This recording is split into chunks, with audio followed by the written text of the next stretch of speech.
Alright guys, back for another video today, Sunday at home. You might say, hey, why is that guy have a bow? His bow's strung in his house. Well, everyone's at church. I'm the only one here. Safe, very weak poundage bow. It's a training bow. So don't worry about, it's not like it's an 80, 120 pound bow where that arrow can go right almost through a wall, right? Like, you don't want that. So this is really, really weak. It will just lodge in the wall and then that's it. So I'm at home. If you're a guy, you can cook, which I'm going to be doing a taco lunch for the kids and stuff like that. Your mom's going to be going to her mom's house, spend some time with her mom. She's going to be doing all that stuff, right? So as a guy, you can cook. I just did dishes, get ready to cook meal here in a little bit, laundry, all those things. I can do all those things myself. I don't need to wait around and say, okay, my wife's going to. No. Don't need to do those things. You need to be able to be independent. You guys can be independent too. You don't have to wait around for your wife to do everything. So, that was the first part. Now, the point of this video is to talk about there is no right or wrong way to shoot a bow. Now, most people say, I've never even shot a bow to begin with. If you ever get into traditional archery, and people are going to tell you, hey, this is exactly how you need to shoot your bow. You have to be vertical, looking straight. You have to have your anchor point below your, you have to be split, or you have to be 3 fingers under. 3 fingers under is like 3 fingers under the arrow on the string. Split, it's going to be kind of like this, where the arrow's in between this finger and your middle finger, right? There's no right, there's no wrong way. If you like 3 fingers under, just know there's going to be more of a dip in your shot, whereas a split, the arrow's going to be probably pointed a little bit more up than down, so you have to kind of account for either one. The easier thing about a 3 finger under is that most people use a tab, like a finger tab. It's like a little piece of fabric that goes right here. You get a little bit better sensitivity, better grip on the string, whereas I use a glove. So I'll show you guys my glove here. Here's my glove. And what I'll do is I'll stick it on my finger, my hand, on my hand, like this. And it works just perfectly for me, like that. So the problem with split finger is that tab is perfect for more sensitivity on the string, whereas a gloved hand, you don't get as good. I'll show you guys. You don't get as good. Look at that. Even though I try to break in, this is a newer glove, but even after breaking in the newer glove, you're still not going to get as much sensitivity. See that? As opposed to a tab, you're going to be able to go all the way perfectly. No issues with a tab. It's a small piece of fabric. But with a glove that you need for split, because a tab ain't going to work for split. It's just not going to work. It just doesn't work that way very well. So tab is really basically uniquely for 3 fingers under. Usually, unless you tailor it some certain way or special way. But for split people typically use some kind of a gloved device. And when you're grabbing the string, you don't have as good sensitivity, therefore it's going to affect your release to a certain degree, because you're not, once again, look, I'm not able to bend my fingers all the way, even though I haven't broken in the glove all the way. Some people say, you haven't broken in your glove all the way. I get it. Even if you break in the glove very well, you're still going to have that lack of sensitivity that I found with my last glove that I wore out. I wasn't able to have this, therefore my release wasn't as good. That means when I pull it back and I let it go, it doesn't release as smoothly. So therefore there's a lot more shaking in the string, right? So therefore that affects your shot. If your string is vibrating, instead of going straight back and straight forward, right? It vibrates more, because once again, when you release the string like this, it's not as smooth. The smoother release, the straighter that shot's gonna go. So that's the only thing I would say, the difference between split and 3 finger under that I've discovered. Those of you guys who are out there who are wondering, okay, should split or 3 finger under? Which one? I've tried both. Both have worked for me. I like the split finger because I'm more of an instinctive shooter, which means I don't need to, with a gat or with a 3 finger under, You can kind of like measure distances. It's better. I think it's more. I'd say it's more slightly more consistent with three finger under because you can learn gap and string walking. You can learn distances and how far. Whereas instinctive, you're just kind of looking at the target, and as long as you have good form, the arrow hopefully goes exactly. Unless there's something that you moved or you did something weird, where the shot's not going to be exactly there. So you have to really be on point with an instinctive shot. Not that you don't have to be on point with a gap or with a three finger under, whatever, but at the same time, a little bit more consistent, with three finger under.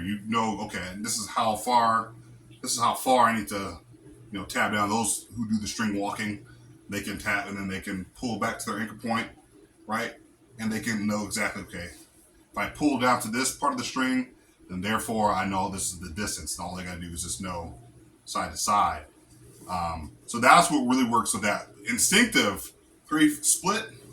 Well, that's why you see those guys who are competing.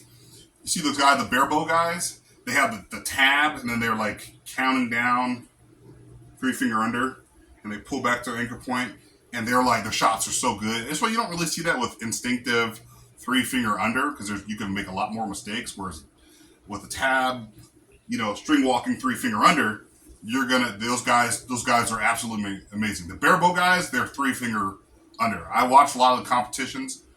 Three finger under. If you're going to be split, you're going to be the ones with the sights and stuff because that's just a little more inconsistent. You need sights to be shooting at long distances. You can't really. Legolas, did you see Legolas? You've seen Legolas in Lord of the Rings where he's just launching arrows and 120 yards and he's hitting somebody right off their spot and he's just like sitting there like and like that. I mean that level that's supernatural, right? Basically supernatural. And realistically, if you're going to be judging the distance, you need to know if I'm three finger under and and I string walk, I can measure my distance that way. Some people do that way and they can shoot to different distances. But with a bow, you're not going to be shooting that far unless you're like medieval age or the world's ended. By the way, I'm writing a new novel, just to let you guys know. It's going to be more of like a science fiction type of novel, but it's going to be a lot of archery and stuff in there. And I'll kind of explain in that book. It'll be explanation of the differences between the different styles of shooting. But if you're Legolas, you really need to be like tabbing it. Okay, this is how far I need to go in order to shoot out to approximately 60 yards, right? And launching arrows, and it's going to hit exactly at 60 yards. Whereas instinctive, you're like kind of guessing, like. From last time I shot, I remember that if I put it up this high, then the arrow's going to go that far. That's what you're trying to do. It's an instinctive memory. You need a good memory for archery. It's something a lot of people are like, oh, what do I need to be a good archer? You need a good memory, a decent memory. If you can't remember anything, like what you did when you're shooting, right? You need to have a good memory. Okay, so if I pulled it back, okay, well, first of all, let's point that the correct direction. But if I'm pulling back, right, I have to remember, okay, how high did I need to go up in order to hit the target from 30 yards out, right? So if I went this high, then that's probably about 30 yards, right? If I went this, I think it's about 20, maybe about 10, right? So that's just me guessing, but I'm saying you have to have a good, decent memory to be a good archer, right? But those guys who like tab, they got the tab, right? They got the tab. So this ain't a tab. This is a glove for my split finger. But those guys who have the tab and they're like, okay, I need to go, right? You see those guys on television competing. Those guys have us down to a science, and they know exactly. Okay, this is 20 yards right here on the string. So I'm gonna pull back to my anchor point, make sure my form's good, right, and then release. You don't want to hold the bow too long or you start shaking. If you hold it too long, you're going to start like moving all over the place. So I recommend get to your anchor point and then be decisive, release that shot. That's just my recommendation for if you want to be good. And if there's a difference between split finger and three finger under for what I've been taught and then what I've seen and just all the research that I've done, I say, three finger under is going to be a little bit more Also, another problem with the three finger under, right? There's more of a extra. See, you taking up so much string. That's the problem with that. Whereas split is more like whoop. It's like this or like this. Whereas three finger under, now you got like this, and there's more string. Do more that you're doing with the string, right? Because once again, when you pull like this, it's not like a because you don't want to be affecting the string that much. That's why you don't see people shooting with like four fingers and stuff like that, because you're doing way too much with the string. You want to do a little bit less with the string, right? So with this, now and it's louder. By the way, people who actually done like sound testing, this, because you're doing so much with the string, there's more of an angle, more stuff that you're doing with the string. It's not by much, but this right here, and when they release, they've done sound testing. I've seen people do sound testing on it, and it's louder like this because you're doing so much more. There might be more vibration. Where with split finger, it's quieter. It's just somehow it's a lot quieter, a little less what you're doing with the string. These two fingers under here, are doing less with the string than it would be three fingers down here. You're doing more with the string. So I would say better is less. In my opinion, I do split because I like the instinctive aspect of shooting a bow. And if you're shooting, here's another tip. Try to keep the white fletching out because it's not going to affect, see how those of you guys can see it kind of sort of? A lot less affecting. Whereas you saw me earlier when I was like this. Now see that feather right here? It's going to hit the inside of this, and shooting out to distances more than, I say, 15 yards might affect your shot, and your arrow's going to wobble. You don't want this feather, for the most part, hitting the back of the bow. So typically, you want it like this. Therefore, it's not as much affecting. The feather's going to brush right by. So those are some tips I have for you guys on archery. Those of you guys out there who are like want to get into archery but are not 100% sure, and then you bought your first bow and you're like, is it three finger? Three finger under is a lot easier because you're close, right? When you're first starting out. Then when you get more into it and you want to stick with three finger under, now you can learn how to gap. Gap means basically I need to shoot maybe this far below the target in order for it to to hit the target, right? That's kind of more of a beginner route. Like you can say, okay, I need this far. If I shoot this far, like say at 15 yards, if I shoot like here, down here, it's going to come up here, or it's kind of like putting a gap. This is what they call gap shooting. And I never really got into gap shooting. I did three finger under for a while, and I was trying to do the whole gap. It just didn't really work for me. But for most part, people who are doing gap, they pull to their anchor point, and they know that, okay, if I shoot down there, then the shot's going to go, to the target. Now, I'm not the best gap, so don't take my word for it. But that's basically what it is. You're putting the tip of the arrow on a part of the target in front of you. Say the bullseye is in front of you. Bullseye is in front of you. If you're like, okay, I'm going to put it below the bullseye, it's going to go straight to the bullseye. Whereas if I put it exactly on the bullseye, it's going to go too high. So you have to kind of judge it. Not for me. There's other videos out there that are better at explaining gap shooting than I am. Some people do the stream, then they get more advanced and they do stream walking. Next thing you know, they're like down here. They pull into the anchor point and they can shoot directly at the target. Me, I'm an instinctive shooter, which means I come here, right? And my anchor point is about like right here. I'm a three finger, but my anchor point's about like right here, and I look at the back of the arrow. It's like a sights, right, on a gun. You have your rear sight and you have your front sight aperture.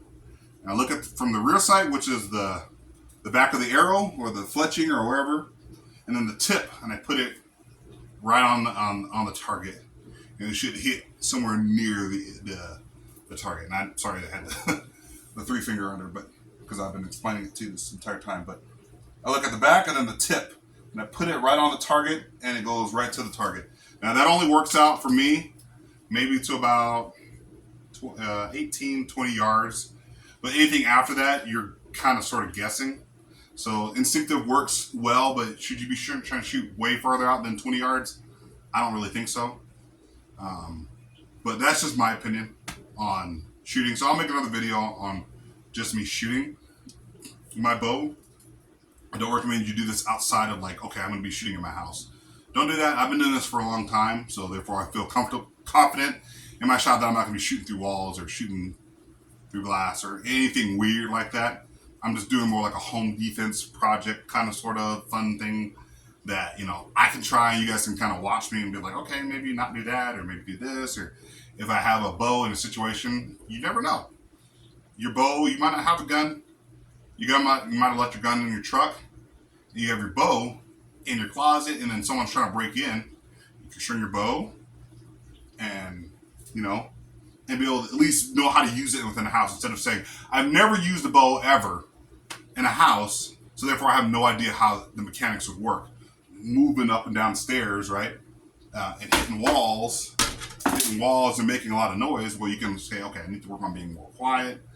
And then when I shoot my arrow, how much space do I have so I'm not hitting walls and stuff, right? And then I load my next arrow, right? So you want to make sure that you're